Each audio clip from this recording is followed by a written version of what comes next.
Howdy gamers, Old Gamer Guy here. Welcome to another RimWorld Console Edition video. We are just barely getting started with this colony. It doesn't even have a name yet. And I guess I should say right away that I don't know what I'm doing. So don't watch this expecting any great tips and tricks. I'm just documenting my probably doomed colony. We have an ancient danger right here next door to us, so I'm kind of nervous about digging too far into this rock, but we will have to do it to some extent probably. But things are going relatively well so far. We have not quite survived long enough to actually name our colony, but that is about to happen. There we go.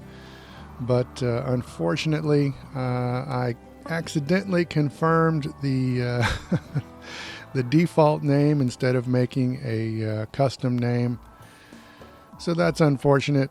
But what's in a name, really? A rose by any other name would smell as sweet. And speaking of roses, romance is in the air, or at least an attempt at romance, because Cammy tried to woo Mila by making an observation about death. Mila turned him down, and that is sadly sort of reminiscent of my own game, actually. So I feel sorry for Cammy. He will feel sad for a while, and then he will try again, most likely. But never mind that for now. We have constructed a simple research bench, and so now we can start to gain some knowledge that hopefully will help to keep us alive. Like I said, I don't really know what I'm doing, but you know, all this looks kind of important.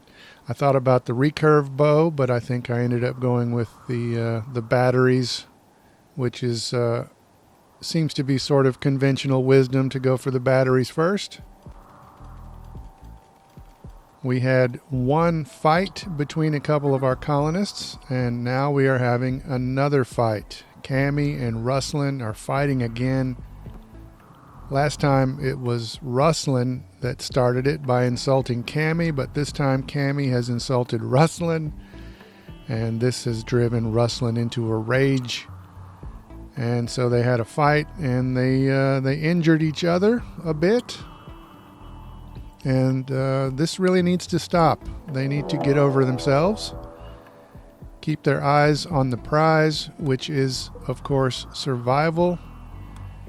And on that note, we are now being attacked by a naked man with a mohawk and a spiky club. He is a gourmand, and I don't really know much about traits, but this trait seems like it would be bad to go through a bunch of food. So I'm going to not try to recruit this guy. We're just going to shoot at him as he charges, and this defense is not going to go exactly by the book, but at least none of us will be injured by this attacker. But notice as we run away here, because we're going to move away from him and take some more shots, but as we do so, we're going to move by a warg, which is like a large wolf sort of a thing, I guess. And we take a shot, accidentally hit the warg, and now it says Warg Revenge in the upper right-hand corner. So now, of course, I am panicking. And we're going to retreat back over this way. I thought the warg would follow us, but the warg is lashing out in anger at the nearest target, which happens to be the naked attacker guy. And then, stupidly, I moved my people back this way, which I shouldn't have done. They split up. The warg recognized the fact that they split up and started attacking Cammy. So Cammy is getting shredded. I am moving my people around stupidly. We killed the warg, but Cammy is in pretty rough shape now, which is not great. Cammy's going to go get in bed. He is seriously, severely injured. He is bleeding. He will die in 20 hours without medical attention. Rustling is also injured still from the fight, but Cammy is in really bad shape. So we're going to need to do something about Cammy. And unfortunately, we only have one medical bed at the moment. And also, unfortunately, I totally forgot I left this guy out here, and he's still alive on the ground. He's bleeding. He's unconscious. It says he is stressed out, which I guess is understandable. So we could save him, and if we saved him and let him go, it would improve the relationship with his faction. So we probably should do that, but we're not going to do that. We're just going to let him die on the ground and deal with that karma. And Rustling is doing that right now because he's become very sad because of our circumstances here and because of the hideous environment. And so he's going to get up out of bed and start wandering around sadly, much like, I guess, like Moaning Myrtle in Harry Potter. Cammy has gotten an infection in his shoulder where the warg wounded him. So that's not great. So things continue to get better and better. Rustling is actually the only character with a high enough construction skill to actually build anything, and he's wandering around sadly, so nothing is getting built. So that's not good. Mila is knocking herself out, trying to be the doctor, but also be the gardener. And I should have shown this menu in one of those other videos when I was showing off the UI, but this is the work priorities menu, and this is the manual menu where you can put a numerical value in each box and sort of prioritize each thing for each colonist. There's also an automatic work priority menu that I will show you here in a moment, but basically you put in a 1 if it is the top priority. A dash means they're not going to do it at all, and a 4 means it would be very low priority, so they would only do it after doing other things. Don't really pay attention to my numbers that I'm putting in here, but yeah, here's the automatic version of that menu where you can just check and uncheck each task. But I prefer putting in the numbers, even if I do it incorrectly, which, let's all be honest, I'm probably doing it incorrectly. We have a group of travelers passing by.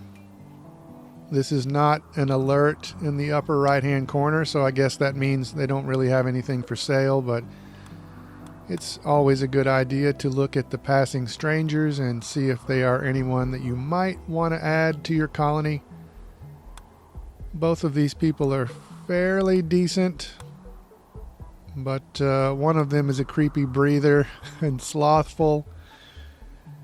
So I'm not going to try to take these people into my colony. We'll just ignore them and let them pass on by. Rustling is now fully healed, and so now he's going to stop his sad wandering. But unfortunately, Mila has gotten food poisoning. So the good news just keeps rolling in. We are getting another visitor. This time it is a vendor, and they are going to have some really good things for sale, but unfortunately we don't have a whole lot of silver to spend at the moment. Our chief negotiator is Cammy, who is injured, and so his injury will affect these negotiations. I'm going to get a pop-up here saying that that he can't talk properly. Oh, yeah, there it is. He can't talk properly, so they say to consider using a healthier negotiator, but Cammy is our only negotiator. So we will roll with Cammy, and yeah, these people have a bunch of stuff that I would like to buy. armor and weaponry. We don't have very much to spend, and we don't have very much to sell. We've got some ambrosia over here that I guess was probably dropped by another attacker. And I think I ended up buying a recurve bow and some medicine from this vendor. But oddly enough, when the vendor leaves, they decide to leave us a gift of another bow. So we're going to end up with 2 bows here. And my first reaction is to say, well, I didn't have to buy this bow. I could have bought something else, but you don't know that. You don't really know what the AI is going to do. So I choose to look at it as not wasting silver, but simply gaining an extra bow that somebody can use eventually. But we're also going to buy some medicine because I anticipate sick people, injured people, because things are going so well so far. But hey, look, there's an affair going on. Cammy did not give up on Mila. He compared her to a tree, and that for some reason turned her on, and they are now lovers. So they will now require a double bed. And we will build them a double bed, but also we have a stone cutting table here now, so we're going to start working on sandstone blocks, and then we're going to start working on sandstone floor tiles and try to make this dump look a little bit more presentable, because that will affect our colonists' mood. We'll start just with the bedrooms here. I see Mila has been puking around the table, so that's not exactly sanitary. Yeah, there. Poor Mila. Oh my gosh. She's going to go wander out there among the visitors, but she's not contagious, so that's good. And now we have a butcher table over there, so we're going to set up a bill to butcher creatures whenever we have a dead creature. And then also we want to make some kibble for our donkey. Our donkey is named Mardi Gras, and I respect Mardi Gras' privacy, so I haven't looked to see if Mardi Gras is male or female, but Mardi Gras needs food. So I'm setting up a stockpile zone here, but really, I got to be honest with you, and Mardi Gras is not going to be here long. So this is all just too little too late. I should have done this earlier if I wanted to keep Mardi Gras around. But never mind that. The vendors are now leaving, and they are leaving a gift. And like I said, they are leaving us an extra bow. It's a short bow.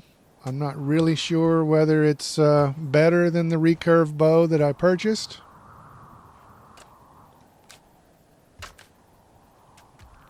But before we go pick it up, we just finished moving our bed against the wall here. And so now we have 2 medical beds. So we could have 2 people being treated at the same time. So that's good, as long as our doctor is not the one being treated. There was the bow on the ground. So now we have an extra bow. So that's decent. Now Cammy and Mila have their double bed down here, so I can assign that to them, and we will have an extra bedroom. I guess I could set it up as the infirmary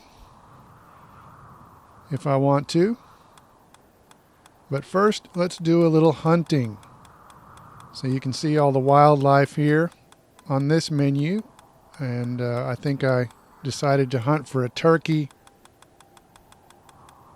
And I'm doing this because I'm getting nervous about feeding Mardi Gras, because we have rice and we have potatoes. We're making food. We have plenty of food for our human colonists, but we need to make kibble for the donkey.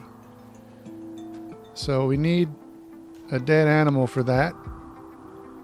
So there goes Cammy. He's not a great shot.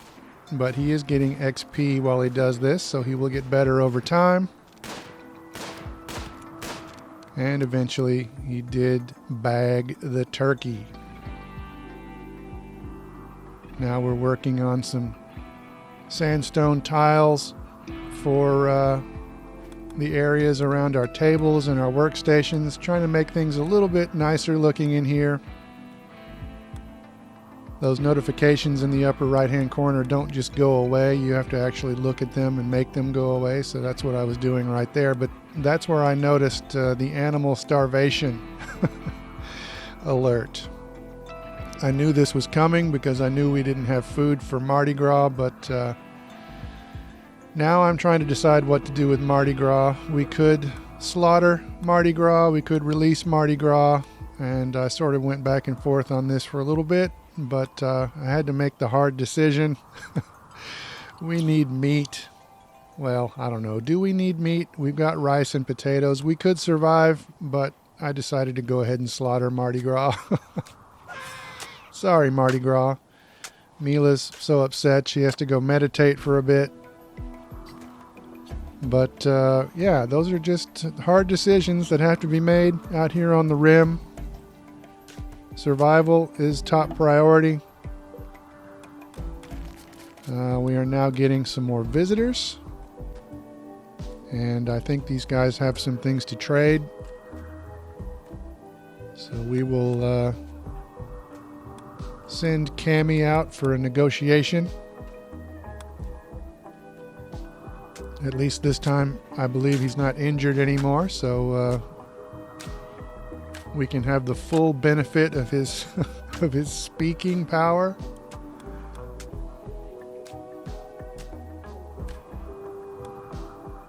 And these people don't have a whole lot to sell, but we are going to go ahead and buy that one herbal medicine that they have. And I think I ended up selling that 34% steel club. That must have been dropped by an attacker.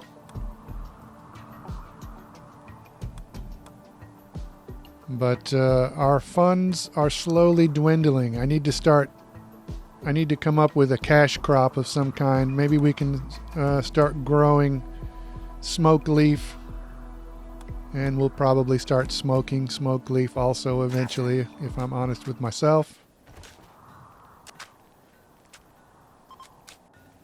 These visitors are now leaving, but almost as soon as they leave, another vendor shows up. And this is another vendor with lots and lots of stuff that I would love to buy. Armor and weaponry and whatnot. They actually have grizzly bears for sale. And it looks like they have a boom rat also. But we have a boom rat that is unfortunately sleeping within our base right now. So we don't want to mess with that, certainly. But they do have 22 herbal medicines. We can't afford to buy all of them, but we will buy some of them. The way our luck is going, we will need lots and lots of medicine, and I don't know how to make medicine yet. I assume you can eventually make medicine, but I don't know how to do it yet. So yeah, we're just gonna buy this, buy a few of these anyway, like 5 of them. I don't want to spend all of my money because something else might show up with a vendor that I might want to buy. But never mind all this economic talk. We are being raided by the purple elk. Iola, the purple elk people. It appears to be another naked man, and he paces back and forth on the other side of the road for a little while and then charges. But now we have 3 ranged attackers because now Mila has the recurve bow. So we're hitting him, but we will have to abandon our cover once again. But notice that when we run down this way, the people in the caravan actually start shooting at the intruder also. So it's lucky that we did not shoot anybody in the caravan, and nobody in the caravan shot us. So we have managed to repel yet another attack. So we're going to end this video on a high note. It's been kind of up and down in this video. We've had some bad luck, but now everybody's relatively healthy, and we have repelled another attack, and we are ready to move forward. I don't see any puke on the ground, so hopefully it'll stay that way. We'll see what happens in the next video, but for now, as always, thanks very much for watching.